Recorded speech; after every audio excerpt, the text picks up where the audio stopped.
You can't say that. You don't care. Are you heartless? These are things we hear often living with an autistic brain. Want to understand why? Well, today I have Dr. Norrine Russell. She's the founder of Russell Coaching Students for complex students who are twice exceptional, ADHD, autism, or anxiety. She is the author of Asking the Right Questions Before, During, and After Your Child's ADHD Diagnosis. She has a PhD with focus on psychology and education with 20 plus years experience with youth and parent development. Dr. Norrine, thanks for joining us today.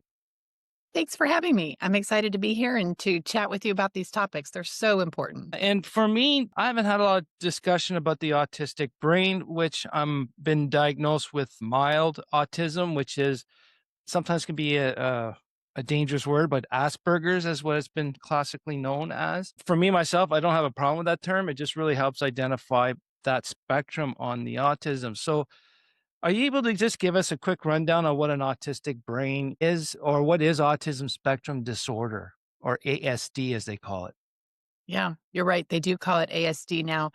This is an important question, and I'm glad we're starting here because it's something that's really much more difficult to understand than most people would think. And so I'm glad you brought up the word Asperger's. So, what's happened in the last several years is that a collection of different labels, if you will, different diagnoses have been gathered up under the autism spectrum disorder label or diagnosis. Part of that was because what was happening before was a lot of confusion, frankly. Mhm. We had Asperger's, we had autism, we had, nonverbal, social difficulties. And there were a bunch of things that it seemed like were related in some way, but we weren't calling them all the same thing. So now, for better or for worse, right now, all of those labels or diagnoses are subsumed under the ASD umbrella or Mhm. spectrum, as we frequently hear it say. And, I think we want to acknowledge this morning that that is a very broad umbrella. And I think it's likely, frankly, that in 20 or 30 years, we will have teased apart this broad category of autism spectrum disorder back into some discrete disorders. But for right now, all of the autism type disorders are labeled as ASD. And there are actually only two official criteria Mm. for ASD. The first is that a person have rigid or inflexible habits, interests, proclivities. And so that is the diagnostic symptom under which we categorize things like, oh, I have like a fascination with trains, or I'm obsessed with, animals or Mhm. whatever, like these kind of deep interests that a lot of people with autism have, and their need to have things operate similarly and consistently. So this sort of rigid, stereotypical is the word that's used, but I think that's difficult to unpack a little bit. But that's the first symptom officially. The second symptom officially is a lack of reciprocal social communication. And I think this symptom is also often misunderstood. So, Sorry, lack of reciprocal social communication. communication. Okay, Yeah. nice. Yeah. The term reciprocal is really interesting, so I don't think I've seen that before. Can you go a little more about? Yeah, well, you've seized on exactly what's important there. So we need to understand that people with autism, many people with autism, not all people with autism, have really good verbal skills. They have a great vocabulary, they can express themselves. The difficulty for people with autism often is in the back and forth part of communication. It's understanding where the other person is coming from and responding to that. Can I give you a quick Yeah, please, because example? I think this is going to be this is hitting me a lot, and I think for the listeners it'd be good. Please broaden on that. Okay.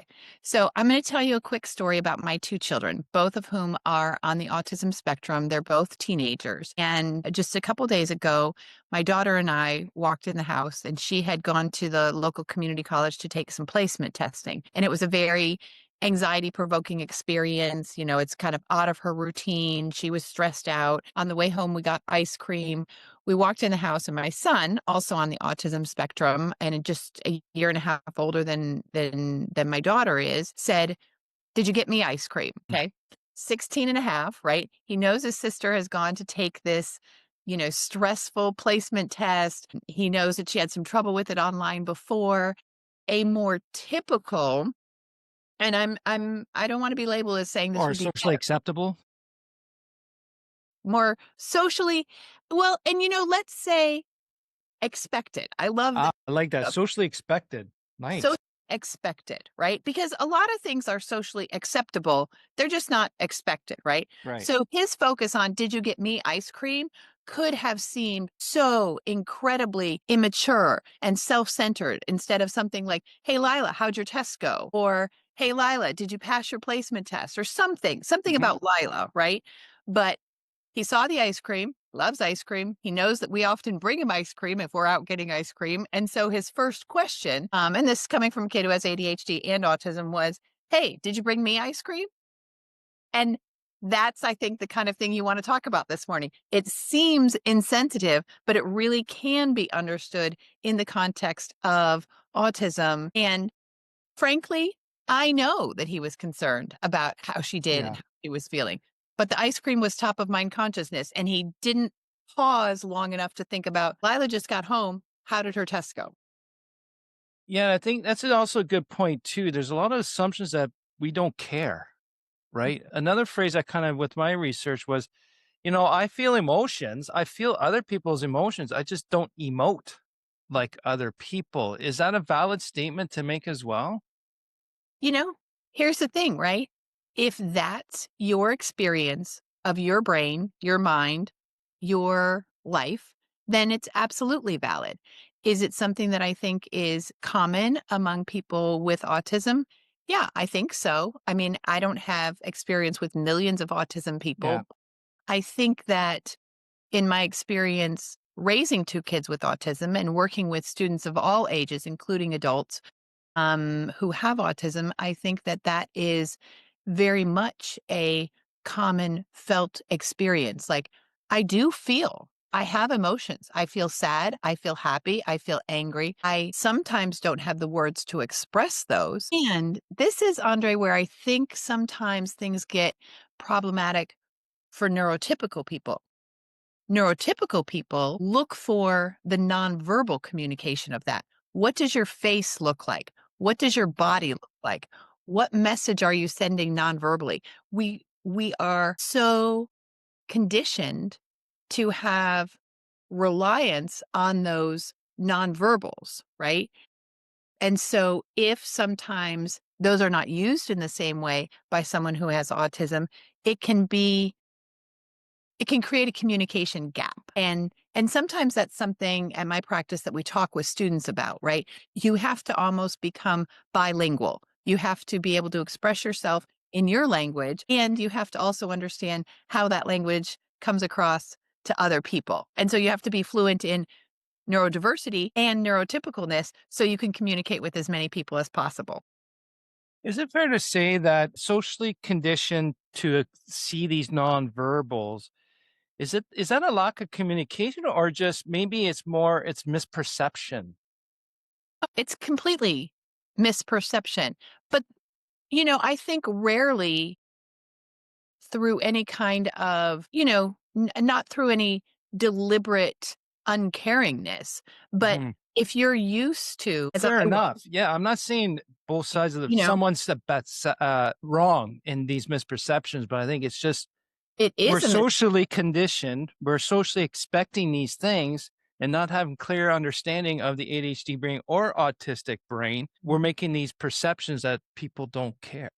right. And that is absolutely not the case. In fact, I think one could easily argue that the spectrum of caring or emotionality is just as broad in the neurodiverse world as it is in the neurotypical world. Right. There are people who have strongly felt emotions and people who, you know, have a little bit more mild experience. But it is absolutely, positively a misperception to assume that if someone doesn't look like they're having emotions or they're not expressing emotions, that they're not feeling them on the inside. And I think that's an area of growth for the neurotypical community is to begin to read those signs or just ask very blunt. Hmm. This is news that would upset most people. How are you feeling?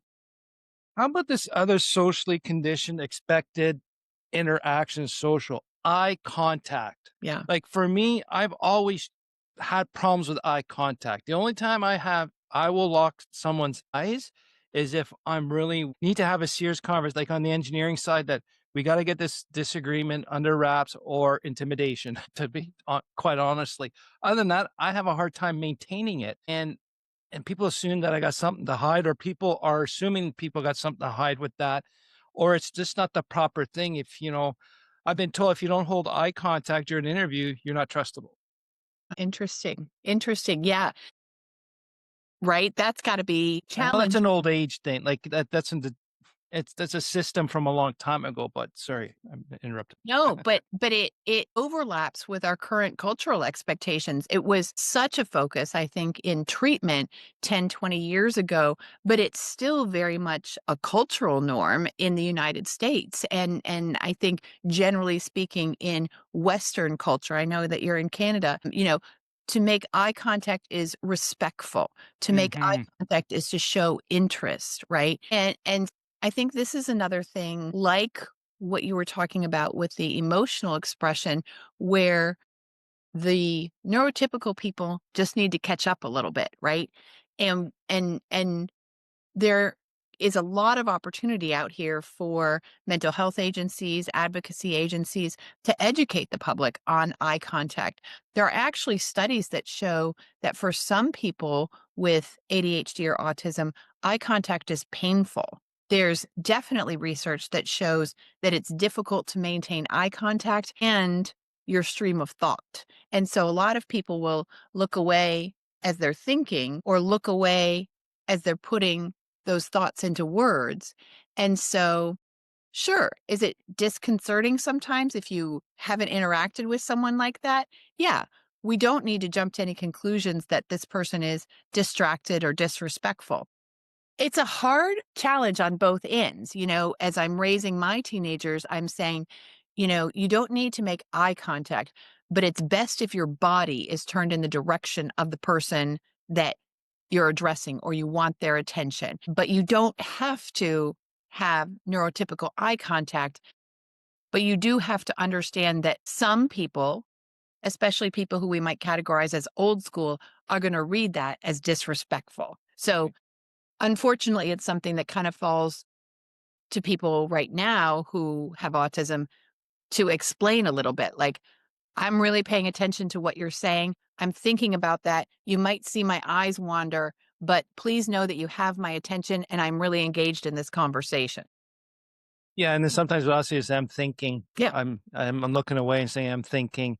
And again, this is more of a conversation. I want people to take away this. It's a two-way street. We got to like I think with my coaching and my with the podcast here is finding ways to advocate with us for ourselves with a vocabulary that does not include the labels, right? Mhm. I have an autistic brain, therefore I can't do this, or I do this. No, I don't like eye contact, so when I'm thinking I need to look away, just explaining stuff like this. But yes, I like that idea about turning the body towards because I usually have a tendency to, well, I'm a hyperactive male too, so I got to fidget and move around. But at the same time, it's me respecting the other person as well and then finding some sort of middle ground, I think is what we need to do and to understand and respect each other's brains and differences and that it's acceptable. I couldn't So, agree more. It is definitely a two-way street, and both parties, I think we have a lot to learn about communication in general. I still mhm. do. And then certainly about communication between people who are neurotypical and people who are neurodiverse. And I see some beginnings of that, but we're definitely in the rudimentary stages of Yeah. learning how to work together, live together, serve on volunteer committees together. There is definitely a huge gap that can be easily misunderstood, to your point. Agreed.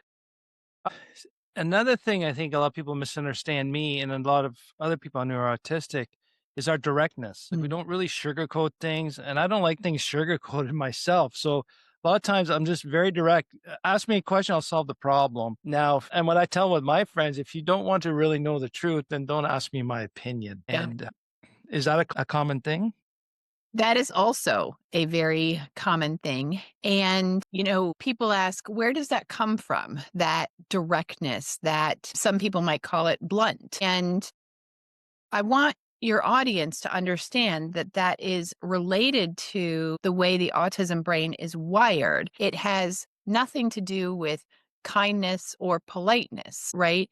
And so one of the strengths of the autism brain is kind of distilling things down into what's really important here, right? And one of the challenges of the autism brain is thinking about how does the other person think and feel, right? There's a theory of mind that sometimes takes a little bit longer to develop, to start to think, okay, if I say this, how will it sound? Or how do I want to say this so it's most likely this will be heard? Or how do I couch this in step one of having a complicated conversation? A person with autism is often likely to just say, you know, I don't ever want to go to the movies with you again, you know? Yeah. And there's nothing wrong with that, right? The non-reciprocal part of it. Exactly, Andre. It's the non-reciprocal part of it. And that is a useful skill to help people develop. Okay, how is your message going to be received? And that's something that every single human being benefits from knowing, right? That's not a skill that only people with autism or with ADHD or any other kind of learning difference or neurological difference needs. Everybody needs to do that. I'm sitting here this morning thinking about how are my words coming across to you? Mhm. How are they coming across to your audience? How are they coming across to my listeners who will see the link and listen? So it is a valuable skill to learn and to practice for everyone. Right, and I like how you include everyone, it's not just the neurodivergent and whatnot. One of my services for engineering is called a shitstorm navigator.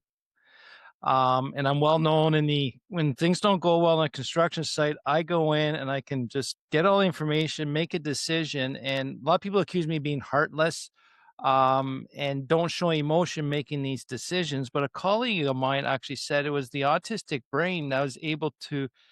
That makes me very objective because I may basically it pulls away the emotion. I deal with the facts. This is the best course of actions. I know a lot of few people are going to be upset, but in the end, this is what needs to be done, and I make the call and go. Yeah. So I think that's one of my talents with Mhm. having the autistic brain as well. But don't misunderstand that I don't feel what other people are feeling, or that you know, having to have someone admit they made a big mistake is me being heartless. Is just get to the root of the problem. All right, now we dealt with it. It's out in the open. Good. Now we can solve it. Let's go. And that affects us as well. In So some ways, I think that's a real strength that people in general might be able to learn from. When we tiptoe around saying what the problem is, or when we hint, or we suggest, or we wait for the other person to yeah. figure it out, that makes communication really complicated. And so Yeah, this put direction. lipstick on a pig is kinda I don't like Oh, that. yeah. Yeah, exactly. Exactly. The elephant's right here, people. Let's just deal with it. Right. Right. Here it is. Here it is. Yep. But that could be a little bit of an entrepreneurial mindset too as well, but, I think we've really hit a lot of the big differences between neurotypicals and the autism spectrum, the reciprocal social communication. I really like the terms you use, social expectant and social conditioned, and distilling right down. How is ADHD and ASD compound social differences with the neurotypicals? Because I see where ADHD has its own thing. Like for me, the impulsive thoughts, boom, especially the more tired I am or if I really don't care. And I could be heightened with my bluntness with the autism. But what are some, maybe a couple points here with both of them together? What can we expect and what maybe we can do to be aware of some of its effects? It's such an important, excuse me, it's such an important question.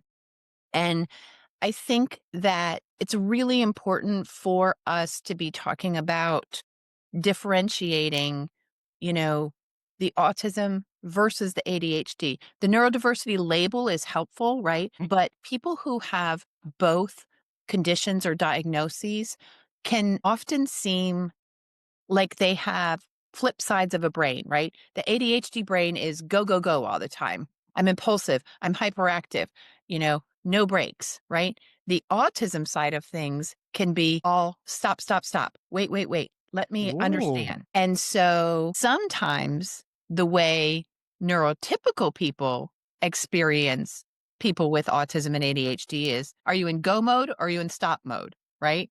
And so again, I think it comes back to some of what we've talked about is processing and being aware of your own thinking and assumptions, both as a neurotypical person and someone with ADHD or autism, and explaining that in a direct way to whoever you're trying to communicate with, right? Mhm. Like that's ultimately what good communication comes down to is self-awareness and being able to communicate in a way that the other person understands and receives, right?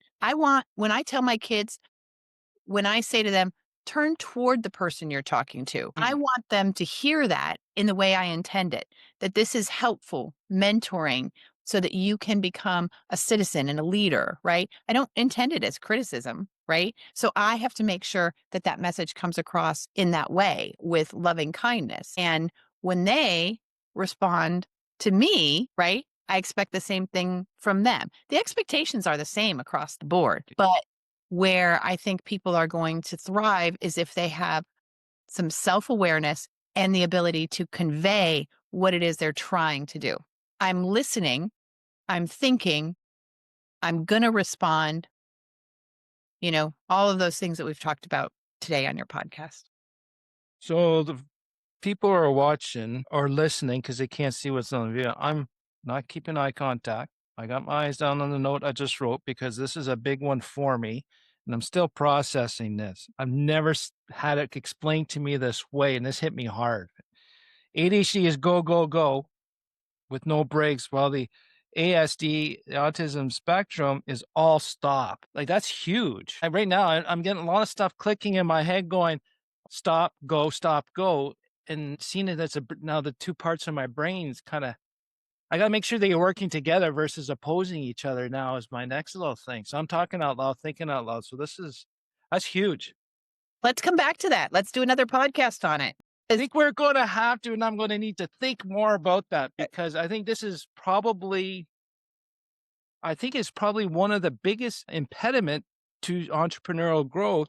If I got my ADHD brain, let's go, go, go, go. But wait a minute, let's full stop, get everything back or figure it out. And at times right now I got three scenarios where that actually hampered me. That hurt me having those two brains not working well together. So that definitely would be another one. Wow. Where can we find you, Dr. Norrine Russell?